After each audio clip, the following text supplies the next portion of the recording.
నవ్వుతున్నది మీకు తెలుసు కదా. ఏంటి ఇక్కడ ఉన్నాను అంటారా? ఇది ఓషన్ ఇంటర్నేషనల్ డెంటల్ హాస్పిటల్ అండి. నాకు తెలిసిన డాక్టర్ ఆయన పేరు ప్రసాద్, మాదాపూర్లో ఉంది ఇది. డెంటల్ హాస్పిటల్ నాకు ప్రతి వాడికి చిన్న వయసు అయినా పెద్ద వయసు అయినా మధ్య వయసు అయినా ఎవరికైనా పళ్ళ ప్రాబ్లం వస్తుంది కదా. అయితే ఈ ప్రసాద్ గారు ఏంటంటే అంత కొత్త ఎక్విప్మెంటు, డిజిటల్ ఎక్విప్మెంటు, అంతేకాకుండా ఈయన ఇక్కడ స్టాఫ్ కానీ ఎవరు కానీ మన ఇంట్లో మనుషుల కంటే ఎక్కువ ఆప్యాయంగా రిసీవ్ చేసుకున్న తర్వాత డబ్బు గురించి లేదంటే రేట్ల గురించి మాట్లాడరు.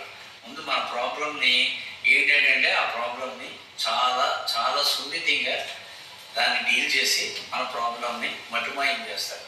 ఈ ప్రసాద్ గారు ఉన్న గొప్పతనం ఏంటంటే ఈయనకి డాక్టర్ కంటే ముందు ఆప్యాయత ఎక్కువ. ఆయనకి ప్రతి వాళ్ళని వాళ్ళ ఇంట్లో మనుషులా చూసుకుని మంచి మనసు ఉన్న మనిషి. అంచేత నేను ఎక్కడ ఉంటానో అత్తాపూర్లో ఉంటాను. ఈ మాధవులు ఎందుకు వచ్చానంటారు?